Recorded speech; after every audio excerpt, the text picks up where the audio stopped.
Digital India होने का दावा करने वाले भारत देश में इस समय साइबर ठगों का जाल दिनों प्रतिदिन बढ़ता जा रहा है।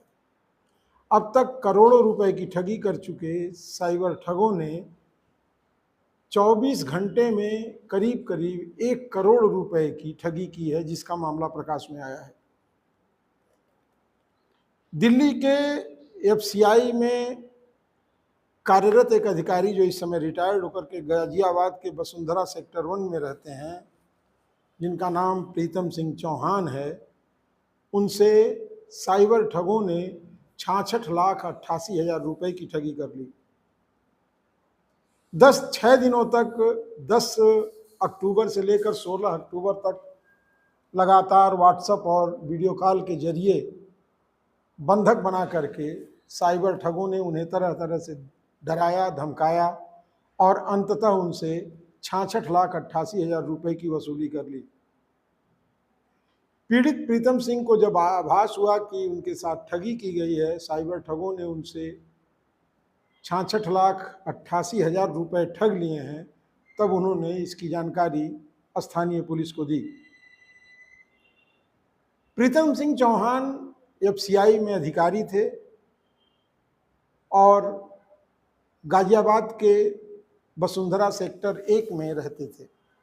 10 तारीख को एक उनके पास कॉल आई। कॉल करने वाले ने खुद को पुलिस का अधिकारी बताया। उसने बताया कि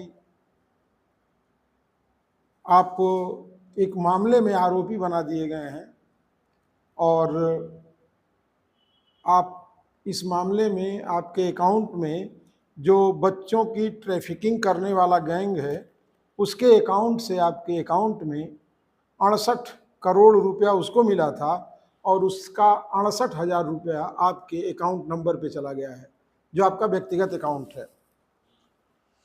यह सुनकर के प्रीतम सिंह चौहान सदमे में आ गए और पूरी तरह से मानसिक रूप से ठगों के कब्जे में आ गए। लगातार 6 दिनों तक ब्रेन वॉशिंग करते करते ठगों ने उनसे 66,88,000 रुपये ऐंठ लिए। ठगों ने उनको बार बार चेतावनी दी कि इस मामले को अगर आपने बाहर किया, अपने से आगे बढ़ाया, किसी को बताया, तो आप सीबीआई के भी गिरफ्त में आ सकते हैं। डरे सहमे प्रीतम सिंह ने मात्र 6 दिनों में ही 66,88,000 रुपया उन ठगों के अकाउंट में ट्रांसफ़र कर दिया। 66,88,000 पाने के बाद साइबर ठगों ने उन्हें और डराया, धमकाया और 50 लाख रुपया अकाउंट में और डालने की बात कही। प्रीतम सिंह ने जब बताया कि अब उनके अकाउंट में पैसा नहीं है, तब ठगों ने उन्हें वीडियो कॉल करना बंद कर दिया। वहीं एक दूसरे मामले में ठगों ने मोबाइल से हैक करके 6,90,000 रुपया एक पेंशनधारी का हड़प लिया। पेंशन अपडेट करने के लिए हैक किए गए इस नंबर से 2 बार में 6,90,000 रुपया निकाला गया और इसकी जानकारी जब पीड़ितों को हुई तो उन्होंने इसकी शिकायत दर्ज कराई है। इसके साथ ही गोरखपुर में भी करीब 27 लाख से अधिक रुपए एक शिक्षक और एक चिकित्सिका से साइबर ठगों ने ठग लिया है। इस तरह की होने वाली घटनाओं पर सरकार किसी तरह का नकेल नहीं लगा पा रही है, जिसका कारण है कि ठगों के मनोबल और मंसूबे बढ़ते जा रहे हैं।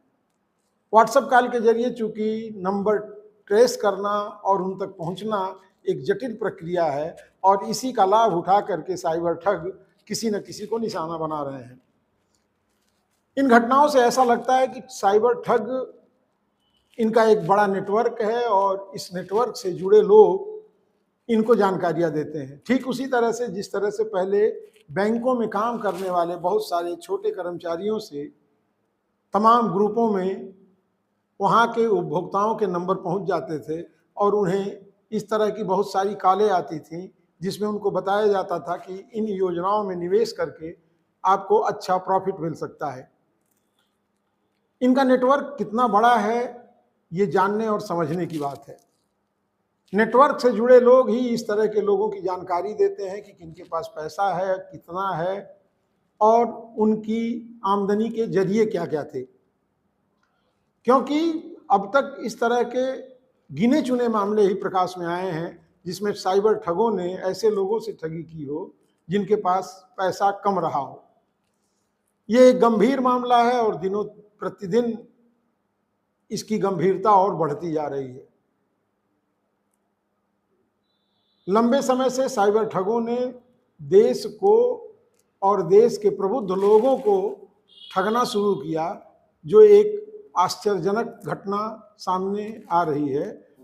दिनों प्रतिदिन साइबर ठगों के मंसूबे बढ़ते जा रहे हैं। चूंकि पुलिस इन तक पहुंच नहीं पा रही है और इन पर कार्रवाई नहीं हो रही है, इसलिए ये किसी न किसी को रोज शिकार बना रहे हैं।